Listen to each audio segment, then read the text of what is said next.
اعوذ باللہ من الشیطان الرجیم بسم اللہ الرحمن الرحیم۔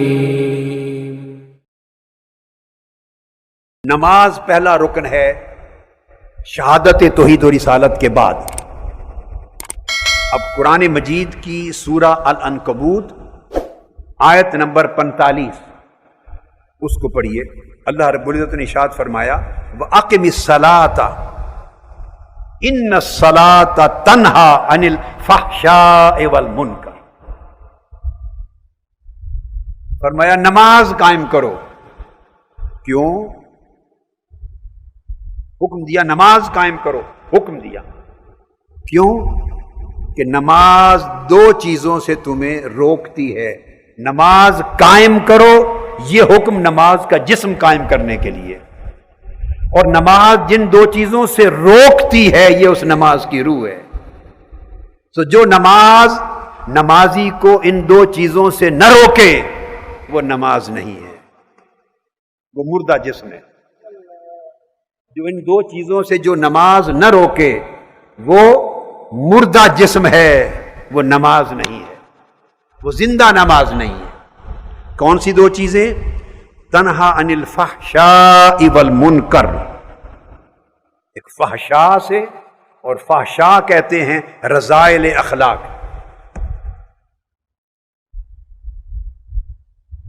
رذائل اخلاق، اور منکر سیئات اعمال۔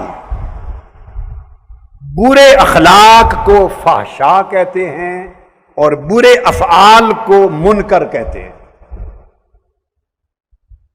اللہ رب العزت نے فرمایا کہ نماز کی خاصیت یہ ہے کہ بری خصلتوں سے اور برے اخلاق سے بھی روکتی ہے اور برے اعمال اور افعال سے بھی روکتی ہے، فحشاء سے بھی روکتی ہے اور منکرات سے بھی روکتی ہے، فواحش سے بھی روکتی ہے۔ اور فواحش سے مراد صرف ایک بدکاری کا فعل نہیں ہے۔ اگر زبان گندی ہوگی تو کہیں گے یہ فحش زبان ہے، وہ بھی فاحش میں آئے گا۔ برتاؤ گندا ہوگا، فواحش میں آئے گا۔ سوچ گندی ہوگی، فواحش میں آئے گی۔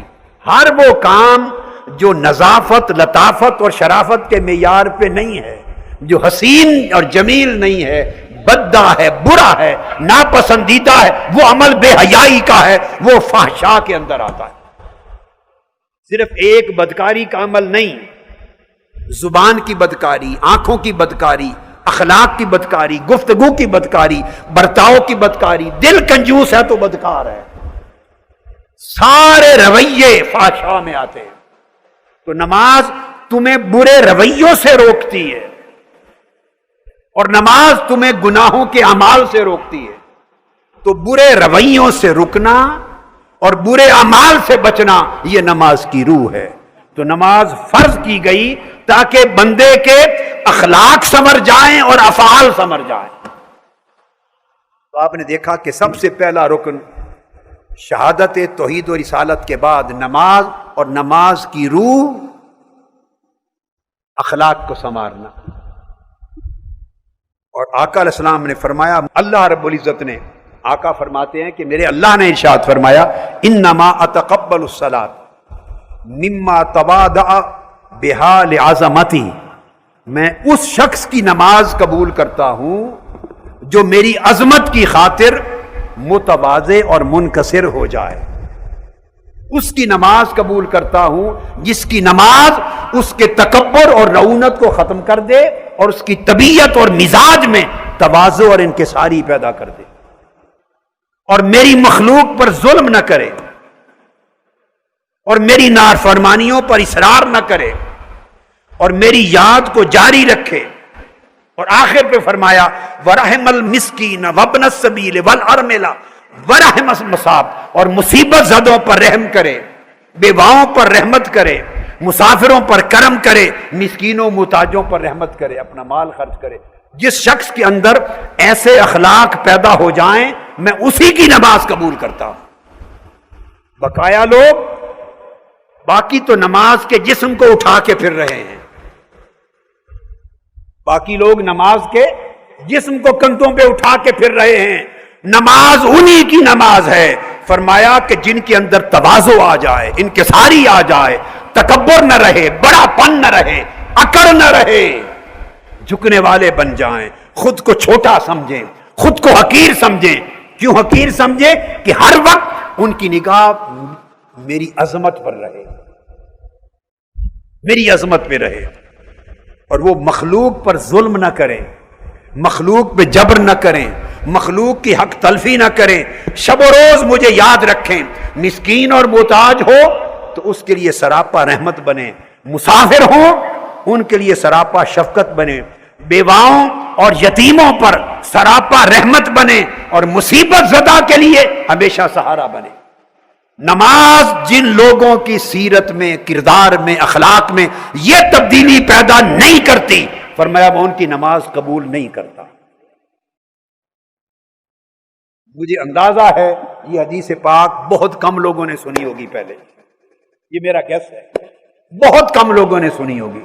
یہ مضمون ہے. آقا علیہ السلام نے فرمایا وہ نماز کا جسم تھا, یہ نماز کی روح ہے. اب آپ نے دیکھا کہ نماز کے فرض کرنے کا مقصد بھی اخلاق سنوارنا. اللہ پاک ہمارے سجدوں کا محتاج نہیں ہے. اس کی کبریائی نے بڑھ نہیں جانا ہمارے سجدے کرنے, نماز پڑھنے اور قرات کرنے. اور آپ نماز نہ پڑھیں تو نہ اس کی کبریائی نے گھٹ جانا ہے. اسے کوئی محتاجی نہیں, بے نیاز ہے. اس نے ہمیں کیوں ڈالا ہے ان حرکات میں؟ صبح و شام 5 وقت نمازوں کو ہمیں کیوں ڈالا ہے؟ ہر کام چھوڑ کے دوڑے, نماز کریں, سجدے کریں, رکوع کریں, سجدے کریں, رکوع کریں. سمپل سوال ہے, اپنی ضرورت کے لیے یا ہماری ضرورت کے لیے؟ بتائیں. ہر کام چھوڑ کے دوڑیں, نماز پڑھیں, با جماعت نماز پڑھیں, قرات کریں, قیام کریں, رکوع کریں, سجود کریں, سنتیں پڑھیں, فرض پڑھیں, سنتیں پڑھیں, وتر پڑھیں. اس نے ہمیں یہ سارا جو ہمارے اوپر عبادت کا بوجھ ڈالا کیوں؟ اس سارے کام کاج کی ضرورت اس کی کوئی اپنی ہے یا ہماری ضرورت ہے؟ بولی اگر تو اس کی ضرورت ہے تو معاملہ اور ہو گیا, اور اس کی کوئی ضرورت نہیں, وہ غنی ہے, وہ محتاج نہیں, بے نیاز ہے. تو پھر ہماری ضرورت ہوئی نا. تو ہماری ضرورت ہے تو وہ کیا ہے؟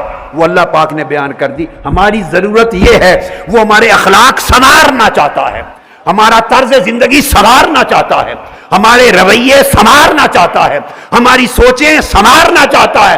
وہ کہتا ہے کہ بندو ہر روز 5 وقت نمازیں پڑھ کر بھی اگر اندر سے نہ بدلو تو میں نے تمہاری نمازوں کو کیا کرنا ہے؟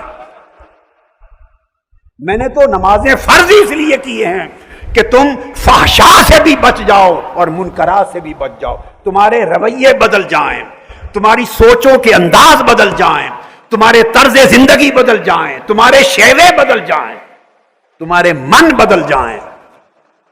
اگر وہ من نہ بدلے تو اس تن کو رکوع سجود کی مشقتوں میں ڈالنے کی کیا ضرورت ہے؟ یہ ہے رکن نماز کا حال.